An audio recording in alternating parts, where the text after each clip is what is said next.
SlimmBob here. Time for another review. And this time, the game. Alright, you gotta be honest. Are all my anticipated games this year?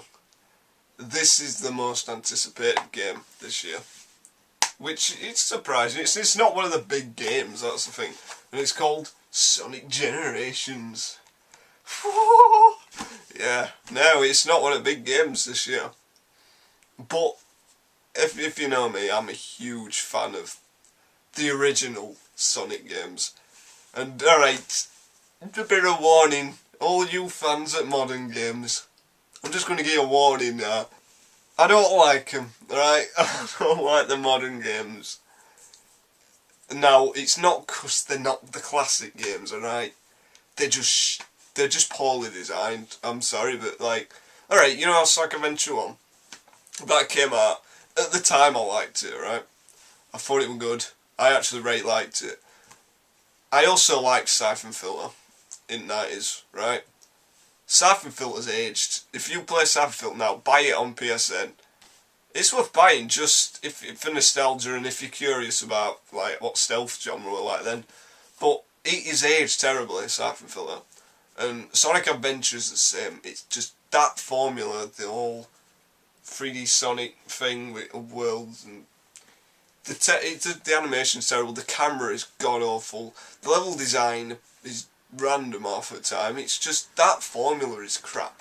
The floaty physics, they're not good games. The modern Sonic games, they've tried to improve them, but they've just stuck with the same engine but made it faster. There are aspects of modern Sonic games that are good, right? Some of it's alright. When you get your flow going and you're not bombarded by invisible walls and what do you call it, bottomless pits and stuff, it's actually good. You get a sense it's alright, but they're so far in between those moments that I don't think it's worth going through all the crap. But that's just me. If you like them, if you can get through that, because I think it's one of them where once it clicks you kind of understand it and you can play it, but I have never got to that point. So to me, no, the modern Sonic games, they're just not my thing. The classic ones, to me, they're my favourite platformers. Because, I mean, everyone loves Mario, right?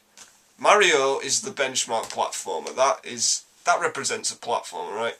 Sonic, to me, when that came out, that changed your perception of a platformer. It has such a unique engine. The possibilities of what you can do with just because of the physics engine alone. It's really striking, and no one playthrough is the same because there's that many possibilities with physics, how you can exploit it and stuff. And I think because of that, the original Sonic, they're my favourites. But yeah, anyway, so Sonic Generations, this is celebrating 20 years of the Blue Hedgehog, and so it's his 20th birthday, and as you can see just by the front, the reason I bought this, classic Sonic is in this game. That's the reason I bought him. Sonic is in this game.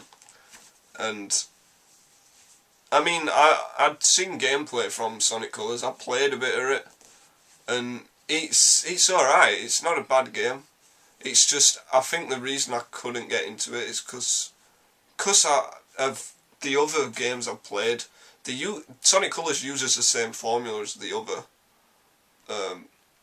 you know, modern Sonic games, and even though there's a lot of innovations and changes, like with Wisps and things, and the fact that they got rid of the hub worlds and things, but still, that underlying gameplay it's just in the back of my mind all the time that's holding it back. The actual core engine is holding modern Sonic back. I think that's the problem with it. Because it's just, it cannot strike that balance between platforming and speed. Like, Unleash were terrible. I'm not reviewing them, I'm reviewing this, right? I'll do a separate video on Sonic if you want, but yeah. Anyway, Sonic Generations, I really like it. I think it's a brilliant game. I really like how, well yeah, I liked how classic Sonic's in it, but yeah, let's talk about the categories. So graphics and sound.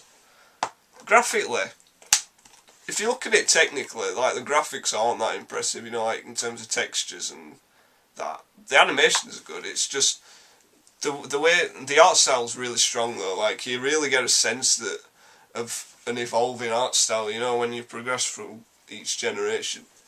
And the sense of speed, which they brought back from Unleash, that was the one thing I really liked about Unleash, like the sense of speed, and how the engine allows it to, there's so much speed, but it doesn't slow down. There are only a couple of times where it really slows down in this game. Apart from that, it's spot on all the way through, and it's really good to watch.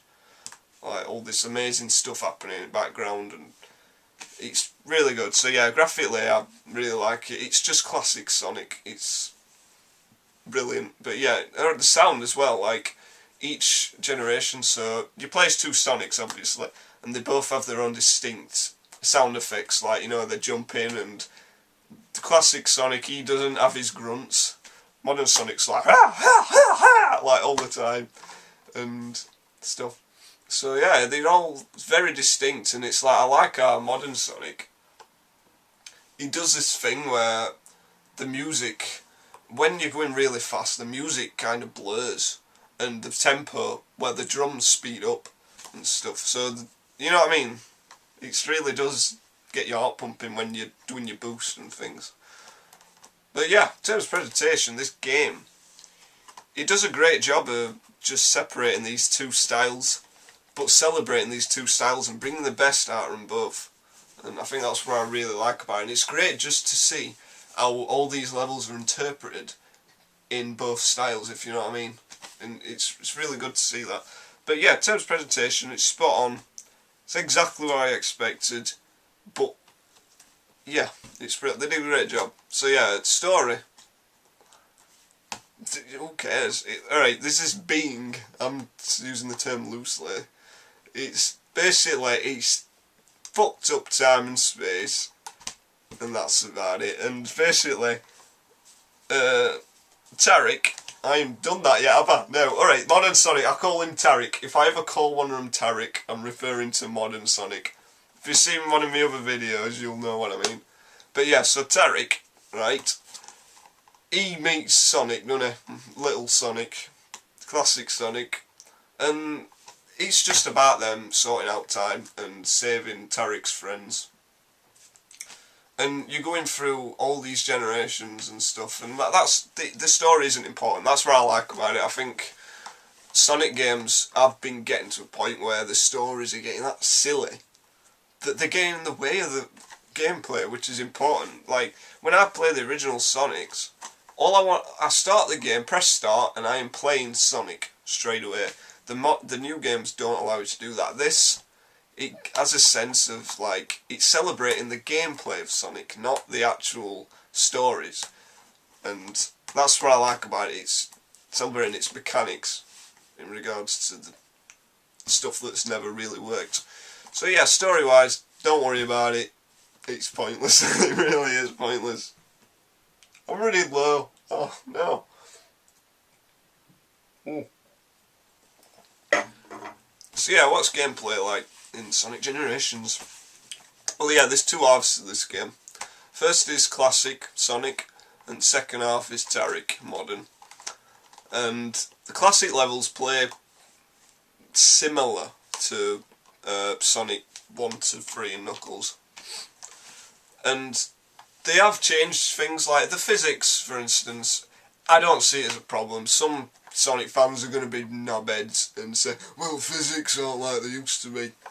Well, it's modernised. They have modernised it. They've sped it up, because obviously they can take advantage of that now, having things sped up. And like the spin dash, for instance, is a lot more powerful. All the levels, there's some right amazing set pieces, like with a truck on Cityscape and things like that. And it's like, the thing is, Tarek has some amazing set pieces. It wouldn't have been right to not have Sonic do that as well. So, to me, there's a lot of scripted events, and it makes sense, because there are that many set pieces. If they weren't scripted, if they weren't scripted events, you know what I mean by scripted events? I mean, like when you come off a ramp, you will always kind of go into the same place, if you know what I mean. Like little things like that. But it wouldn't work if it didn't let you. If it didn't do that, it wouldn't work. In context, the physics are brilliant in this game. There's always, the thing is, you're always going forwards, you are always moving. It's all about time attacks and high scores and stuff. Like the spin dash, for instance, you can spin dash while you're moving and things like that. And the little changes they made, they seem like something this character would do if he had a bit more time after the games that we've seen him in. You know what I mean? Like, he would learn how to spin dash while moving and things like that. So to me, the gameplay changes. They take that formula we're used to, but put a new twist on it, and I really like that. It's good that it's not the same thing, because I played them games like 20 years ago. I want to play something new, and they've done that for me. And as a result, that is the highlight of this game. Classic Sonic is the highlight of this game, for me. Alright, Tarek, he plays kind of like in Colours. Like, he can actually go underwater, for one. In the fact that there's a lot more 2D sections. Obviously you don't get wisps, except for the last level, Planet Wisp. But yeah, the way it controls and everything, it has that level of polish as well from Sonic. To me, Sonic Colours was easily the most polished Sonic game, because it got rid of a lot of crap that had got Sonic games down. And this game takes from that, but it trims even more fat and just makes it even more... They polish it even more. Every level in this game is perfectly made for that style. And that's what Sonic games have been missing. Just... yeah, I don't know. But yeah, the Tarek levels, they're not as good as the classics. But that's my opinion. If you like the modern stuff more, you will like the modern stuff more. I like the classic stuff more. I'm going to like the classic levels more. But to me, I really want to see them expand on both. Because these modern levels, they're easily the best they've ever been. Like, that's the best Tarek's ever been. Like, in a game. And I would love to see that expanded separately from classic. And I want to see classic expanded beyond what we've seen here. And yeah, they also add skills, so you get points every time you complete a level, and you can buy skills from this shop. And there are certain things like to start off with, when you get hit, you have like 2 seconds of animation where he has to stand up again before you can do anything else. Whereas there's a skill where it gets rid of that, so once you've been hit, you get up instantly, you know, like in the original games. And there's things like that, and then later on you can unlock different shields and things. So like all the way through, you're encouraged to do these challenges that are scattered about to unlock these new skills. And it's really good. Like, it's a very good incentive to not just blast through a game, because it's like, well, I don't want to do that mission until I've done these challenges, because there might be some new skills I can unlock. And yeah, that's what I mean. And they're all relevant. All the skills are relevant to the characters. They don't just lob them in there randomly. It feels like they've all been tweaked just to work for these characters and what you want them to do. And I really like that. So yeah, I'm not going to spoil any of them, because I want you to play it and see what I mean. In terms of longevity, it really depends how much of a Sonic fan you are. I mean, this is a game that I'm going to play a lot. I mean, the first 3 Sonics, I play them a hell of a lot. I mean, do you know, if I'm kind of bored and it's like, I don't know what to do, it's like, well, I might as well play a bit of Sonic. And I always play them. I have them like on every platform, just about. So, this is one of them games. I think if I'm waiting, I'm going to go out in about, you know, half an hour, I'll probably stick on Sonic Generations and do a few levels first, because it does have that kind of appeal where you could just switch it on and instantly have fun. And that's something Sonic games have been lacking as well. But yeah, if you're not a Sonic fan, I don't think you'll really get it. Like, seriously. On the other hand, it's probably the best title to start with if you're new to the series. Like, because it takes the best from both generations and sticks them in a brilliant package. Plus you get a history of the character as well, so you'll feel like you understand the character when you finish the game and stuff. So yeah, for this game, I really enjoyed it. I'll give it 8 out of 10. I really enjoyed it.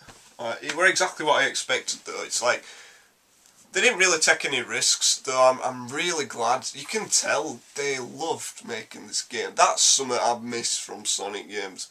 You can tell they took their time, they had time to make this game, and they loved it. I mean, the fact that they added like 130 odd pieces of art for you to look at, you know, like going through all the years, all the concept art they've done, how the characters have changed, how all the zones were thought of and things like that. And all the music, like, you can do this thing where if you don't like the music in a zone you're playing, you can pick one. You unlock music, and if you find one, like Crisis City Act 1 with, you know, with classic Sonic, I use Death Egg Zone from Sonic and Knuckles. I don't know why, it works really well, because that zone feels like you're right at the end. And things like that, I really enjoy that. And the challenges themselves, like the level layouts change when you do the challenges.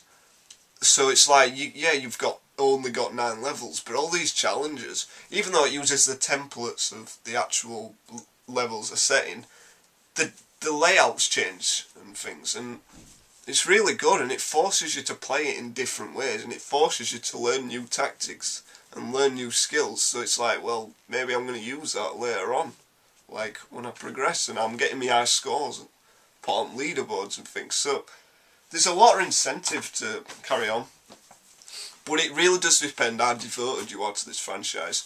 So to me it's 8 out of 10, because it solely depends on how much you love Sonic. But if you are a Sonic fan, then it's a dream come true.